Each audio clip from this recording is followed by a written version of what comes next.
Well, I'm down at church this morning and we have a Christian Aid event, and the speaker is Prospery Raymond, who's the Christian Aid County Director for Haiti. So the idea was that this was going to be a clergy fellowship, though somehow I've been able to get in on it without being clergy. Well, there's several other people here who aren't clergy. It's really just opened out for other people to hear. So when I was standing there, it was panicking, I would say. I felt my heart, I know it is there, but in fact, I felt it under my tongue because it was boom, boom. And I was crying, because, not crying, yelling, because I get this one yesterday, yelling to ask for help and crying. And at the same time, I was praying to see if I could get a solution to the situation that I was. But after the earthquake, it's not the end, because during the earthquake, you have a lot of aftershock. For example, for the 1 to 2 hours that I stay in this corner, we had more than 20 aftershocks. And the space that I were shrinking. And I was bending because I thought that the size of where I was could be smaller than my body. That would be a very difficult situation. Hopefully, the youth from the neighborhood heard about my cry, etc. They risked their life because it was all the aftershock. Here is Haiti with all the fault line. The red one are the fault line.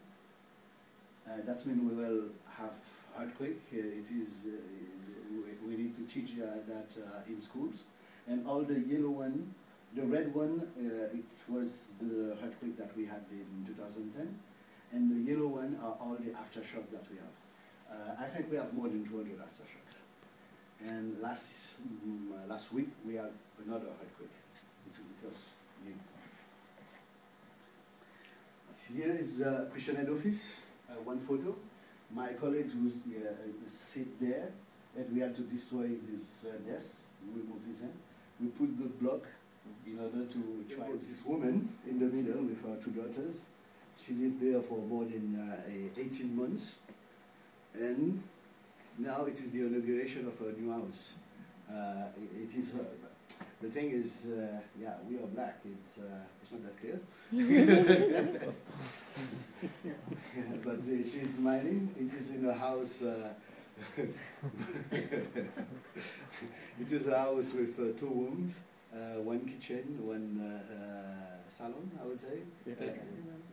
No, 2 bedrooms.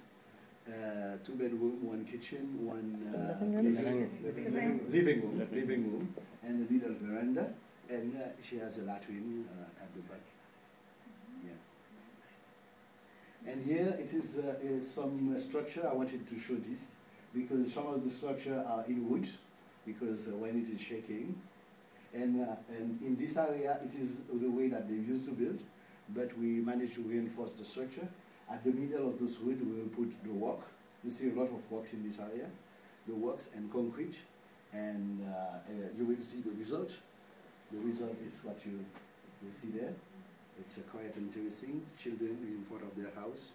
They are not in the mood. They are playing in front of in the veranda. You see how they are using the bottles. It is a game. They will do some toy with those things. Recycling. And it is the new village. For example, you see at the back the terrace, and where we are planting stuff.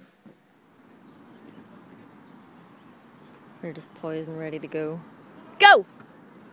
Ah, freedom! Oh my goodness, today has been just crazy busy day. Ew! Gross dog.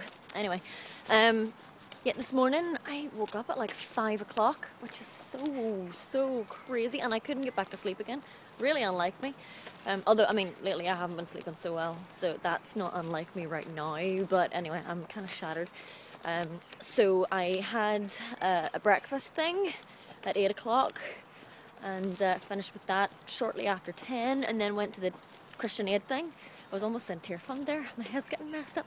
The Christian Aid thing, which I want to talk about a bit more in a second. And then after that, rushed up to Lisburn to see my friend Naomi and her lovely little boy David. He's a gorgeous wee thing.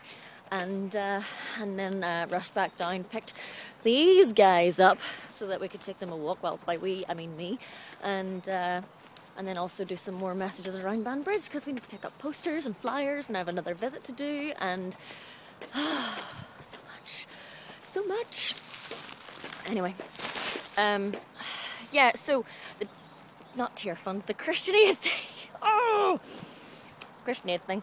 It was really very fascinating, and I was really sad that we couldn't have listened to him for longer because he was just so easy to listen to, and you just would have loved to have heard more of his story. I don't know what clips I've included in this video because I think I took about 15 minutes worth of stuff, and I would not include all of that in the vlog, but it was all just so fascinating. He really gave his testimony about his experiences. Oh, another tennis ball, Stewie! Get the ball! Good boy. He really gave his testimony about his experience of the earthquake and his experience of being pinned in a corner at the Christian Aid offices there for, I think he said it was about 2 or 3 hours. He couldn't quite tell exactly how long, and he said it took him a long time to come to terms with talking about it. He just wouldn't for a while, but it was also about the idea of having gone through a huge trauma like that, but helping the millions of other people who also experienced that trauma, and all of that too. So it was interesting. I mean, that idea of, you know, the horrible things that happen in our lives, and the horrible situations and the horrible circumstances we find ourselves in. How do we deal with that? And maybe, I mean, for a lot of situations we don't always deal with it completely. Maybe we've learned to get on with various things in our lives, or just accept them, do you know what I mean? But they won't always be completely 100% resolved, and it's that idea that I'm trying to get across here, that how do we cope with our own traumas and hurts and pains, but also help other people at the same time, you know? Yeah, so it's just very interesting, and makes me want to go to Haiti now, but anyway. Right, do you want the ball kicked? Drop it. Good boy.